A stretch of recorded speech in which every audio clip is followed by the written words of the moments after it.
Hi, my name is Jennifer Kidd from Westgate High School, and I'm here to explain how we connected Claim 1 with Claim 2. My students had to continue their journey on trying to define, did the Founding Fathers make the best choices for the United States by looking at Enlightenment philosophers, looking at foundational documents such as the Magna Carta, English Bill of Rights, Mayflower Compact, Common Sense, and the Declaration of Independence, and trying to find out how these documents impacted the U.S. Constitution. So as we explored these documents through a DBQ, through notes, through research, we continue, and taking a formal assessment, a test, we then continue to take that information into Claim 2, where we're trying to see, as you see here, did the government structure help or hinder it from fulfilling the purpose espoused in the preamble? So they had to figure out what the government's purpose was.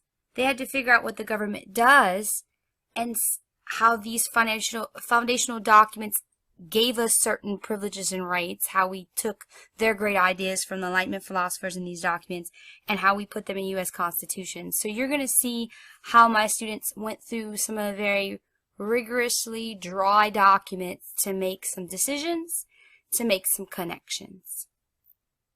So as you can see, I have on my Google Classroom, I put a DBQ for my students, and they were using it as a bell ringer, and basically for the last couple of weeks, for a few minutes each day, they had to go through and read certain excerpts from certain documents and answer some generalized questions, trying to familiarize themselves with these documents and Enlightenment philosophers and their understanding. They also had to take the information about the Enlightenment philosophers and read some more deeper background and philosophies of these thinkers to be able to answer specific questions. Notice how I have a complex version of the text and a more simplified versions of my text, depending on if my students are 504 or if I have an on-level or honors class. And as they read these different excerpts, they had to answer specific questions to help guide their reading, guide their understanding, go through the understanding process of these men and their thought and their impact on our government. The students had to, I even gave them some little quick summaries to be able to always revert back to have some understanding. And then the students had to make some comic strips. They could use Google Docs. They could use hand-drawn. They could use a variety of different programs we have available to animate their comic strips. So they got information about the Enlightenment philosophers. They had understanding about the documents. So then they had to perform a debate. And here's the debate rubric that I held them with. And so what you're going to see is the process from the beginning, with myself explaining how to put them in groups, how to engage them into understanding how to answer the question about the impact of the documents, and them arguing and debating on whether or not their document was impactful and if another document was more or less impactful.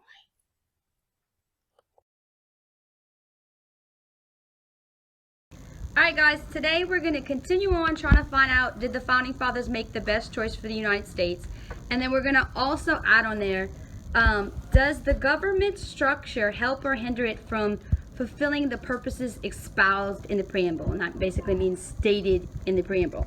So we're gonna go from our groups right here into our debate groups. So if you can get up and go into the debate groups at this time. Bring everything, including your Chromebooks. Remember to hold them with both hands. All right, now that we're in our debate groups based on the document that we were given, make sure you guys share a Google Doc. You're going to put the title of your document at the top. And then for the next about 10 to 12 minutes, our goal is to look for evidence. As we're looking for evidence, and I'm going to explain to you what you're looking for, remember this. Every single website you use, you want to copy and paste the URL and put it under your section. That way you can refer back to it again. Because what if you grab something out of context? We need to hear and read the whole story. So we're going to have a debate.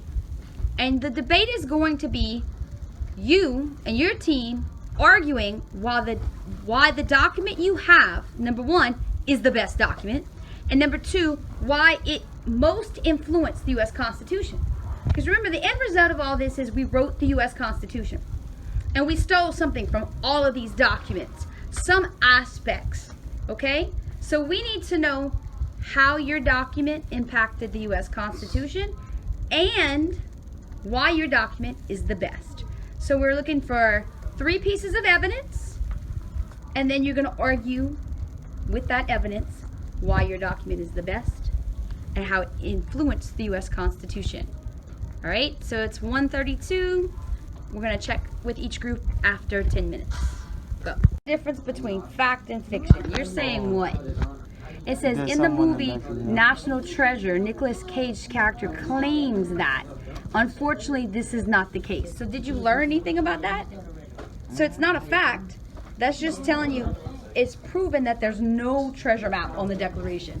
But even if there was a treasure map on the Declaration, does that help prove it's a better document than anything? No. So let's get good evidence. Good evidence. Know what happened. It gave us an example of what in the colonies. Yeah, and so then we stole it, right? We continued with it. Yeah. Declaration of Independence, it reads original Declaration of Independence dated 4th July 1776. Okay, so that's a fact. How does that prove what we're trying to argue? Does it help you answer the question why your document, the Declaration of Independence, is the best document, or does it help you tell how the U.S. Constitution used that information? So should you use that fact? All right, so guys, Zoe found something, and it's what we call an erroneous fact. It's a fact. It's true. She could prove it, but does it help us argue our point? She said there was a statement on the document that gave a date. Does a date help us to argue why that document is the best? No. Does a date help argue how it contributed to the U.S. Constitution? No. So go ahead and check your facts right now. If your facts does not help answer either one of those questions, should you keep that as evidence? No, absolutely not. It's just erroneous information. You ever wrote a report and the teacher drew a line through it and said, not important, don't need extra? We don't want extra. We want the information necessary to prove the point and nothing else. It's about women and how that when their husbands passed, they were able to live peacefully. And I wanted to know if that's okay because it's kind of their right to live in peace and not have to. Well, what was their option? If they didn't get to live in peace, what did they get? Well, it's like they get the husband's dowry. I think that's what it's called. So they would get the money and the compensation for the money they share. So what does that mean? The Magna Carta guaranteed that the woman had right to property. Yeah, she and money. Yeah. That it didn't just pass on to the son, but she herself. So yeah, that's definitely a good thing. Because later, does the U.S. Constitution classify us by gender, or does it give us all rights? This is all right. Right. So that's we stole that. Good job. Who's the leader of this group? All right. What you got? Okay, so basically, I put that in the comments says Thomas Paine argues that a representational government is superior to a monarchy. A government in which citizens are represented by representatives who are elected by citizens directly tend to be much more powerful and superior to any other type of government, specifically monarchies, which was the government type of Great Britain. And then in another website I found, in his sketch of a constitution, Paine insists that any political ruler needs to be elected by the people in order to fight for the interests of the people. So what does that mean? How did it contribute? What did we take from him? Like, we have to elect representatives who can represent our voice in government, but not directly. So, and that's in the U.S. Constitution, right? All right, Yeah. that's, yes, awesome. Good job. Okay, the mentally All right, English Bill of Rights. Who's your leader? Me. All right, what y'all got? What do you got? Let me see your document. You see right here, I got this. Okay, so read it for me, please. It ended the monarchy and made England a republic. Okay, so how does that make it a good document? This makes it a good document because it made it to where England it's not under the rule of strictly a king. It can now be covered by a parliament. And the Parliament, or what? What was Parliament? Parliament was kind of like a Congress for Okay. them, and it helped make laws and other things. That way the king couldn't just say, you're taxed now. They ain't no longer taxed. They have to have representation. Right. So how does that reflect in the Constitution? What do we take from that? We took the not letting a monarch rule over everything, and we have our 3 branches of government and stuff like that. To And we don't have a Parliament, but we have now a, Congress. which is similar. Trinity, what you got there? My civics. The iCivics papers, and what's on the paper? Common sense, all the documents. And it breaks down what? What's on there? It breaks down information for us. For what? So what did you find from that? What are you stealing for your debate? That what he did and why he did it. So it kind of gives you some bio. So, Background knowledge of So- common sense. when we write the paper, what could you use that? What paragraph can you use that to build? Like, what do you mean? Like, so you're gonna write your paper, and you're gonna say why, how common sense contributed to the U.S. Constitution. What was its effects? So what could you use for that? I could put that just 6 months later, the Declaration of Independence was signed. Right. So it kind of gives you a time frame. Okay. Good. So, as you saw in the video, you saw one of my students pulling out some of her old worksheets to help with the activity. And so we use iCivics, and it's a great website that the state likes and most of us use before the state put it on our guide. And they give you step-by-step understanding. And she used this great worksheet called Colonial Influences, where it breaks down ideas that are in the Constitution, these ideas from all these different documents. And as you can see, it gives the teacher a nice simplified lesson plan if you wanted to use it, but we mostly use like the readings to help reinforce. So here's a little graphic organizer. It was front and back. They can fold it, kind of like a foldable, as a quick resource about all the documents. We don't cover all of them in our class. I don't cover Cato's letters, but we do instead add the declaration in that spot. And then they click off information. Then there's little readings to help simplify. So each one of these scrolls pulls out the main ideas of the document. Very resourceful to use for on-level class or some of your kids that have trouble grasping big ideas, because it puts it out there for you in bold. But it's wonderful to our honors kids because they use this to help remember and to look back on, because we're always making connections. And as you can see, the iCivics site also tries to give you answer keys. So for first-time teachers, it's a great site to use. So Julia just asked a good question. You shouldn't be copying and pasting your text. You should be putting it down in a way that you can understand it and use it. So instead of copy and pasting like a whole paragraph, you want to bullet it the way you would speak, because you're not going to read off of your Chromebooks. You're going to talk, and you're going to use your Chromebooks as evidence. So make sure you're making good points. Make sure you're making logical points. Make sure anything that you use as evidence is not something you can't pronounce or you don't understand, because these are the facts for your debate and will be the facts for your essay. Okay, right now I want you to take a moment and look at what you got done so far, okay? And I want you to put these 2 questions to every piece of evidence you have. Number 1. Ready? We have our screens? Yes, ma'am. Okay. First question. How does this fact prove that your document is great? It can't just prove your document did something, and can't just prove that your document has something in it, but how does it prove that your document is better than another document? So in order to do that, you kind of have to know what the other documents do. So right now, make an extra part of your little paper you're doing, your group share document. Title it, ready? Other documents. And then go and try to summarize each one of the other documents and their impact. So you notice around the room we have the little name cards, so you know which documents everybody else is doing. So Common Sense is one of the documents. Mayflower Compact, Declaration of Independence, English Bill of Rights, and Magna Carta. You kind of need to know which one comes first, second, third, or fourth, so you can line them up. And you need to write a summary of what each document did, so you can kind of be able to say why your document is better than that document. So go ahead and do a little research on that. Guys, I need you to look at the board. You see that there on the flip chart there's 3 columns. It says argument, evidence, and follow-up questions. So basically this is how the debate's going to work.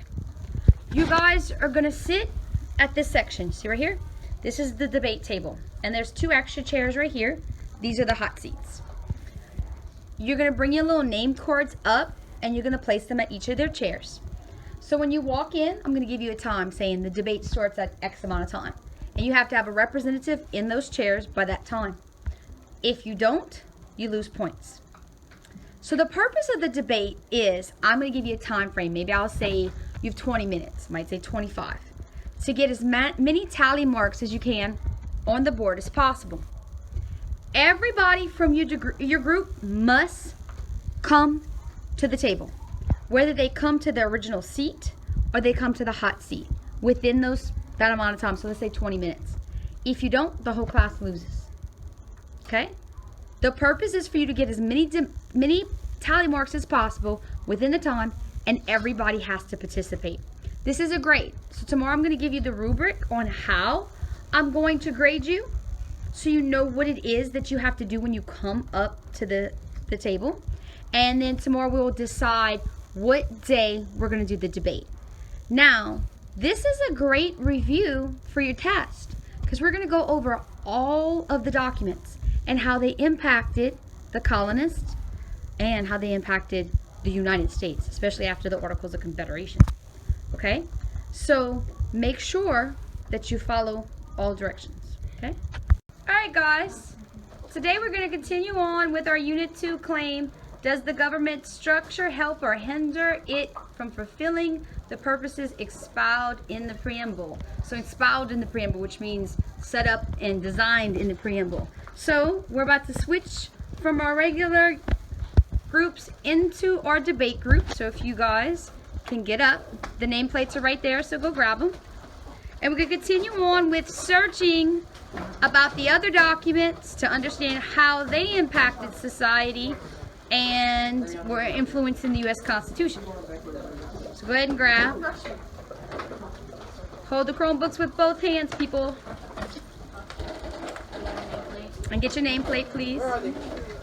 Right here.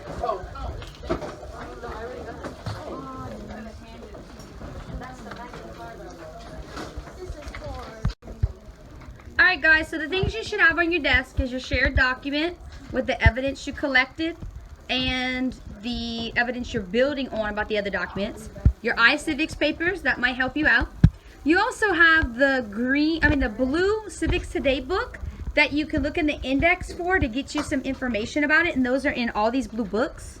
We have the Pearson book right here, American Governments. You can grab that one and look in the index for information.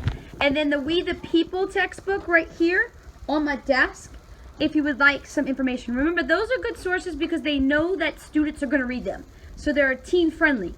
Okay, and they're at your reading level, and they're going to take all the difficult language and break it down into easy understanding. So feel free to get one book per section. Send somebody to grab that.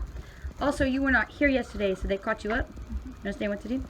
All right, so let's start making sure we have understanding of the other documents and their impact on the U.S. Constitution and each other. Used to making their own decisions. They built towns and roads. They organized their own churches, schools, hospitals, and fire departments. They built a thriving economy and felt comfortable starting public with the help of Britain. So could I like use this as like to say that the colonists like soon spread off and broke off from Britain, so making it like their own. So this could help establish like America, like the U.S. in a good way, because like they broke off and they started doing different things that they felt needed, like they felt they needed, Like right? self-government?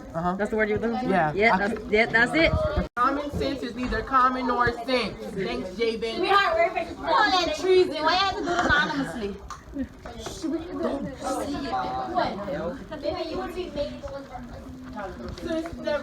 Okay, hold the shade for some more. It's 2:08. So this is what I need you to do right now. My team leaders, you need to make your rosters. You need to decide who's going to go first, second, third, so forth.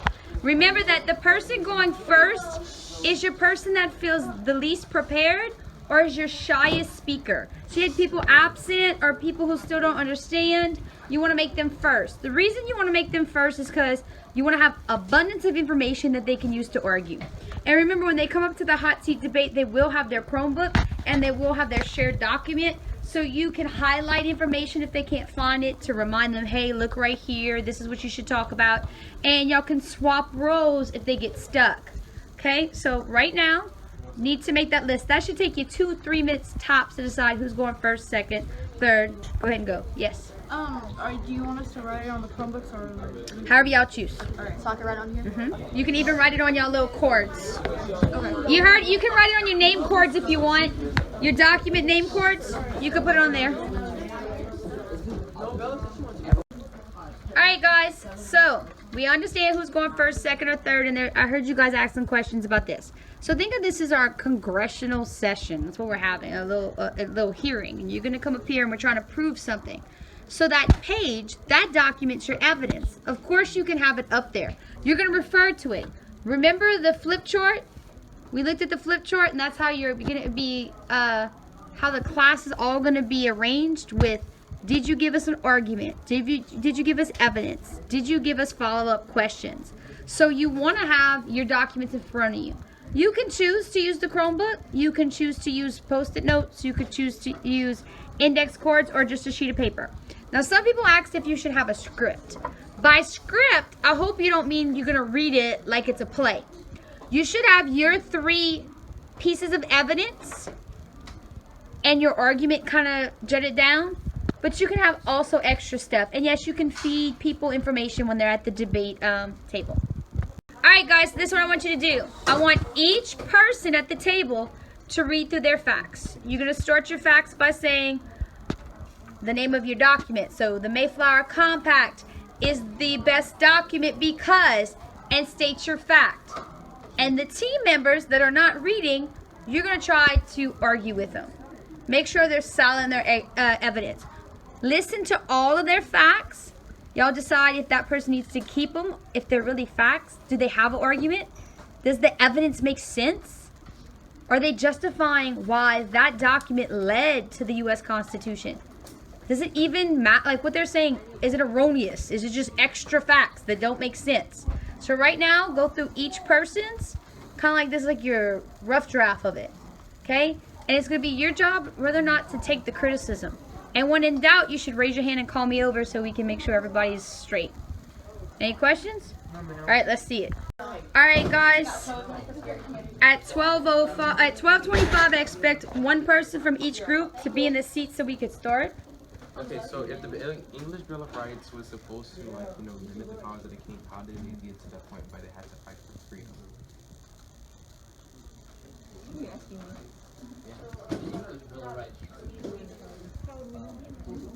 So is that like good enough to put in?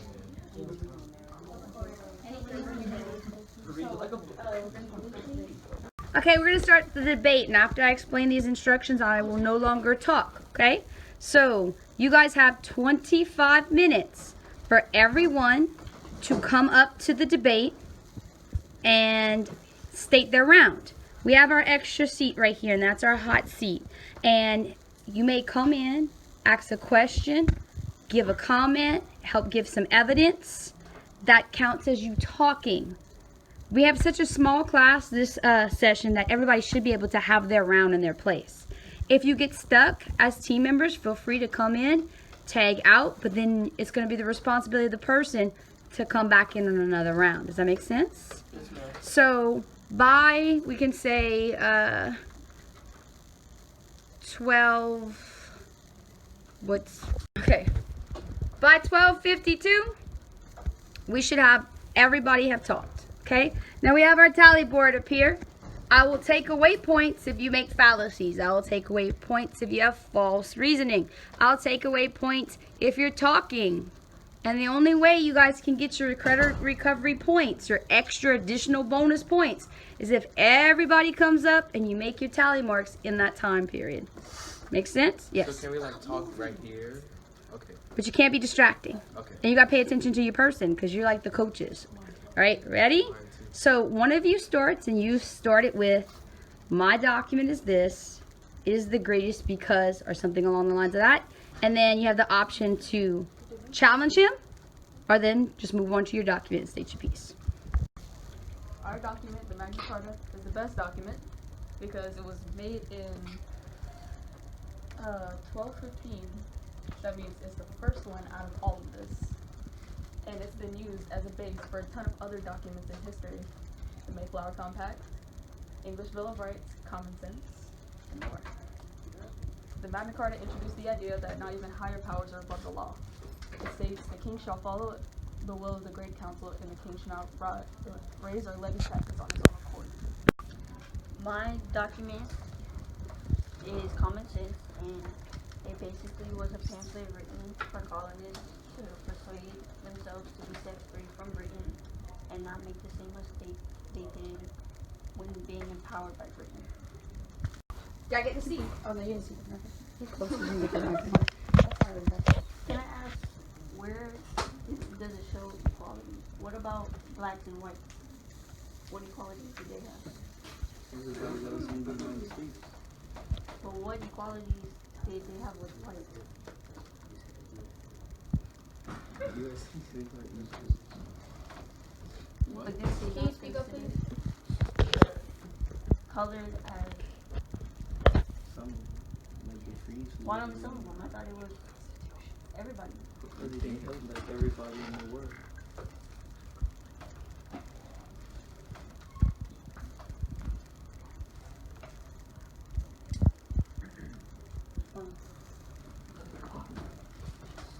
They say we hold these truths to be self-evident that all men are created equal, that they are endowed by their Creator with certain unalienable rights, that these are life, liberty, and the pursuit of happiness.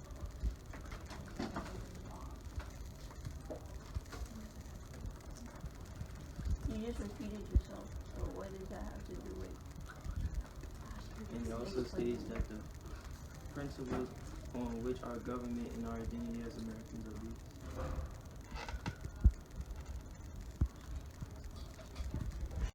It's gonna be like I'm gonna be racist.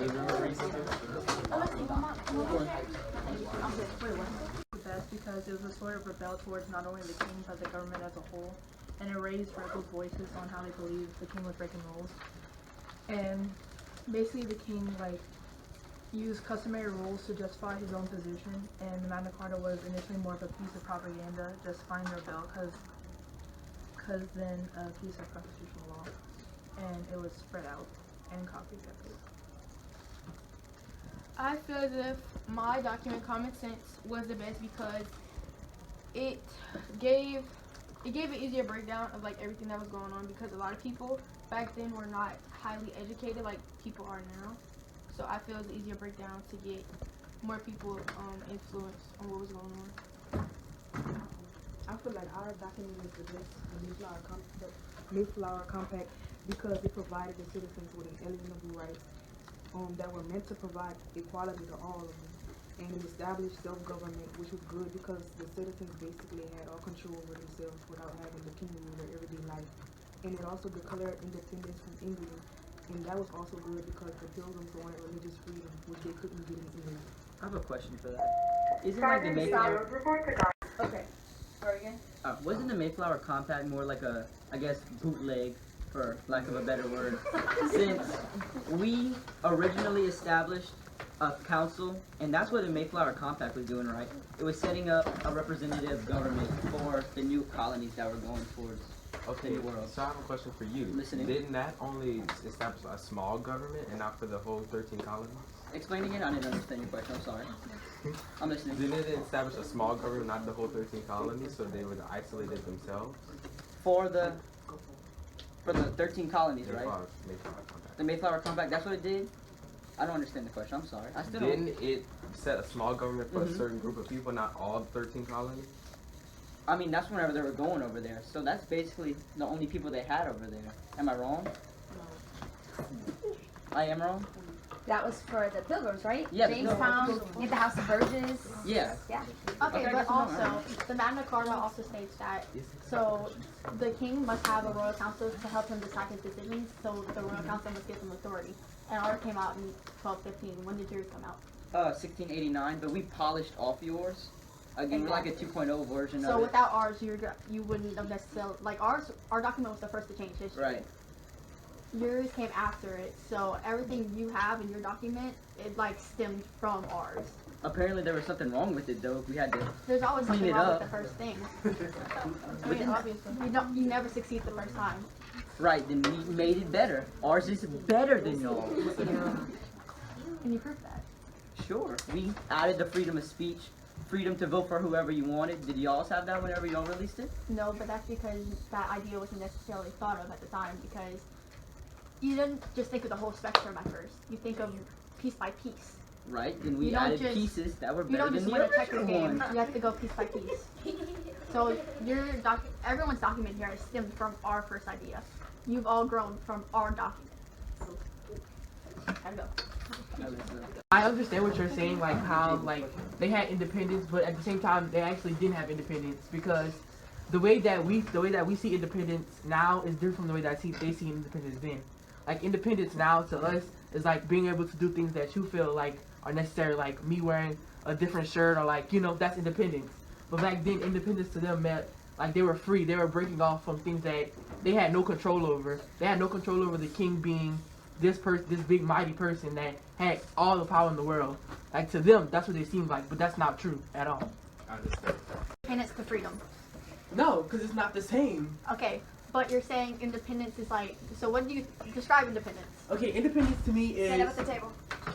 Take a second hot seat. Stand. Independence to me is like me being free from like no control. That's the word you just used. Free. That's freedom. Okay, but okay, let me rephrase that. Free. Maybe not free, but being able to be open in a new way that we might not see before. Like me being open about who I am, or like me being open about something else. That's them. But you're saying that they created these laws, right? So these laws help us, our people. They control us in a way. Yes, they do, but they allow us to also be independent. But without laws, if you're just free roaming around and you hurt somebody, there's obviously going to be a consequence. And if like our government stops us from doing that, they clearly have a reason to prevent it. So if none of us do it, then that means there's no future motivations for that thing to happen. Okay. Okay. Change question to Alyssa before you switch out for your partner. Okay, so All right. the goal of the Magna Carta was to limit the power of the king, right? It would, yes, it would give them certain rules. So they would not be fighting the king if that Magna Carta limited his powers, right? Technically, they would be rebelling because when the monarchy first started, they wanted the king to have all the power, but the people said no, and they actually wanted to limit his power, which is technically part of rebellion. How did it limit his power? He became equal to them, equal in the way of government and the laws. So the acts that he passed, did he have to follow them himself? Yes, he did. How? Where's your proof? Let me get it. Hold on. Okay, so y'all saying like They became equal. You said it became equal to the people, but in that, it's not. That's actually not true at all. That's just like saying the president is equal to the citizen. That's not true. Because like the president has a lot of control over the things that we go on in everyday life doing. But he has to go through Congress to get these bills passed. But he may not be of equal status, but he still has to follow certain rules. And that's called what class? When we all follow the same rules? Fairness. Rule of law. So, if he was equal and not had equal status, why would he not follow the rules he made? According to the text, it says, the king shall follow the will of the great council. The king shall not raise or levy taxes on his own accord. Meaning, he has to get, just like the citizens, he has to get authority to do something. The Stamp Act.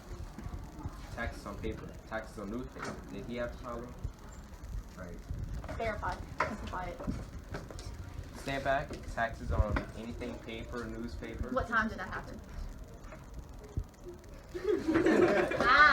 I said that certain people in the country did not have independence. Okay, well, even though we had freedom before the Declaration of Independence, in order to live really fully in that freedom, we had to make the Declaration of Independence so that we could gain our independence from Britain, or else all those taxes and stuff, we couldn't fight them off or anything.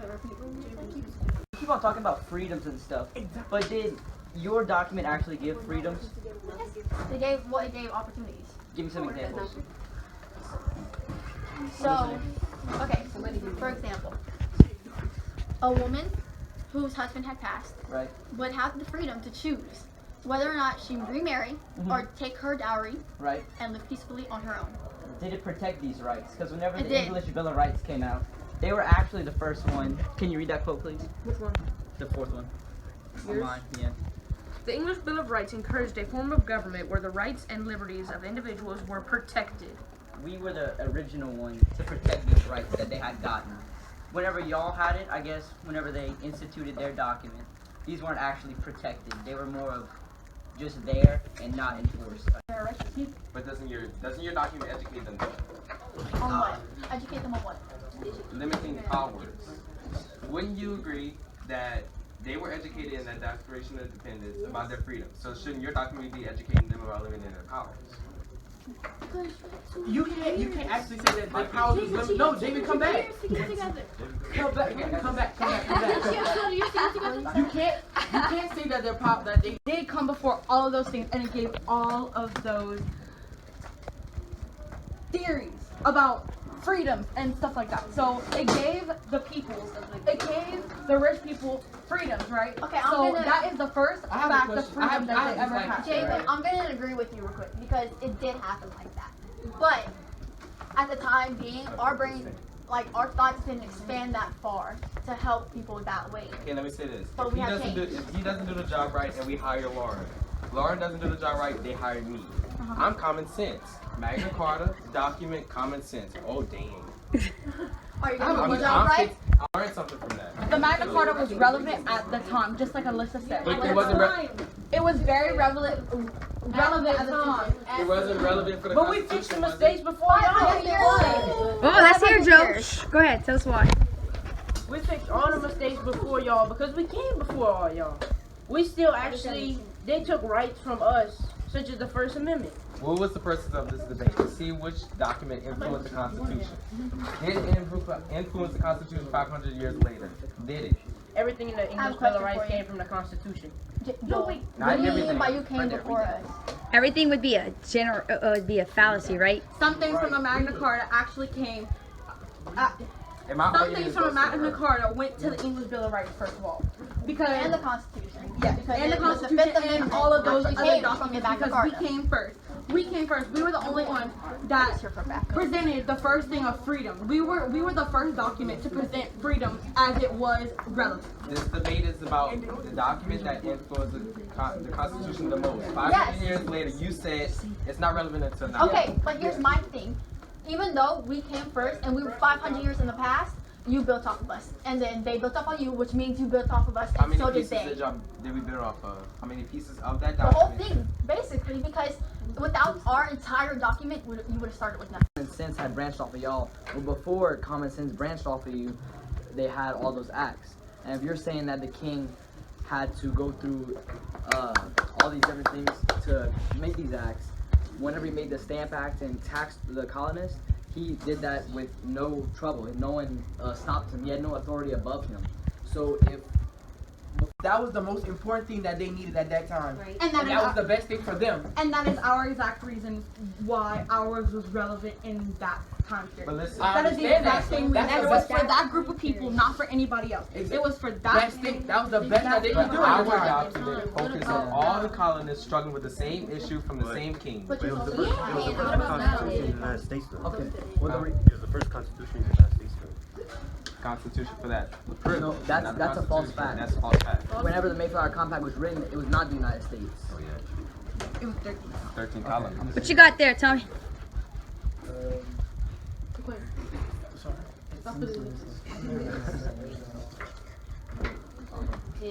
The reason I think the Declaration of Independence really is the most important document still today and of the entire world is that it's the only document out of all these in the argument that's still what I call a living document, which means the way the Founding Fathers worded everything in the Declaration of Independence is in a way that still today you can use those words to change certain laws as the time period changed.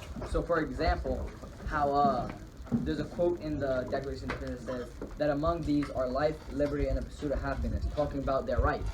And this, even 300 years later, after it was written, allowed the gay community to legalize gay marriage by saying that was their happiness that the government would not let them so.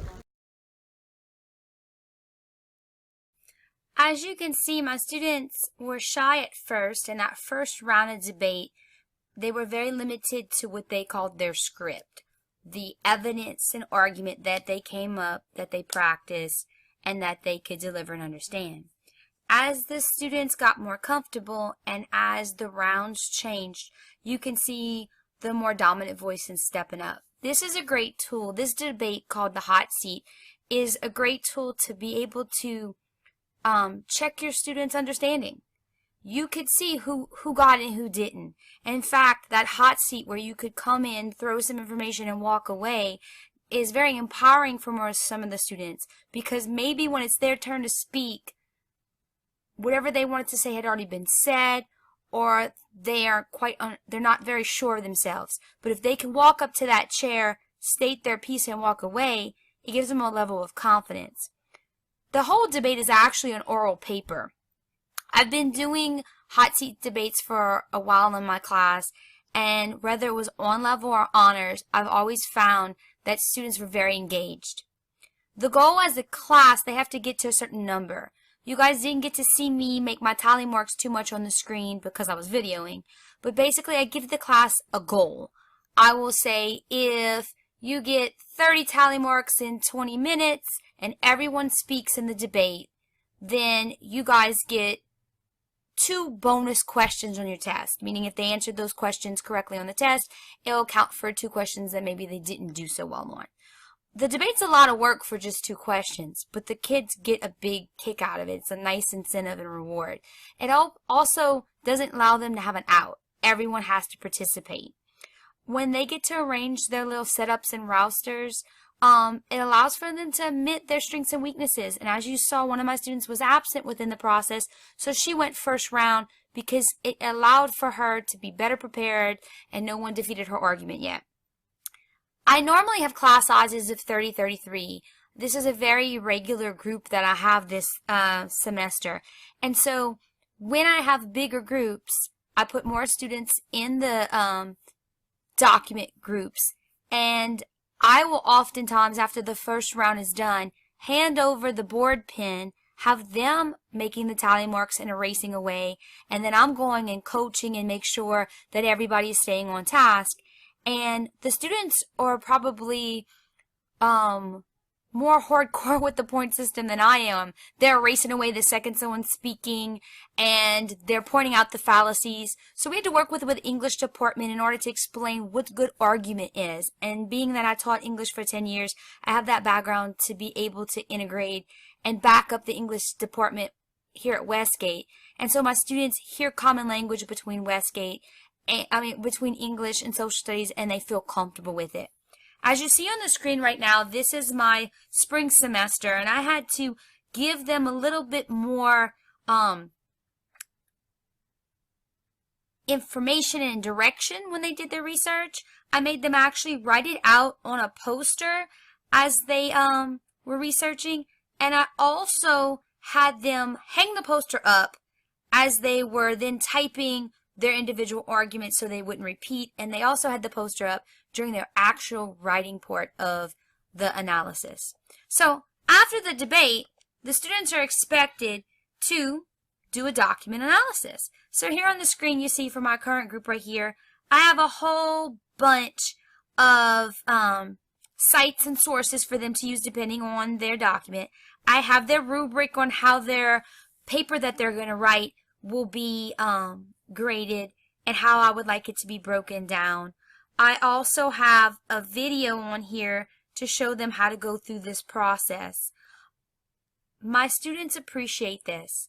They usually sit in the same groups that they were assigned to for the document, and they write as a group. They each have their own independent paper, and they each already have now their own evidence, but they're able to feel more comfortable because they have human resource right in front of them. And here is a former student's document. I just changed the date to update it, and I took the student's name off.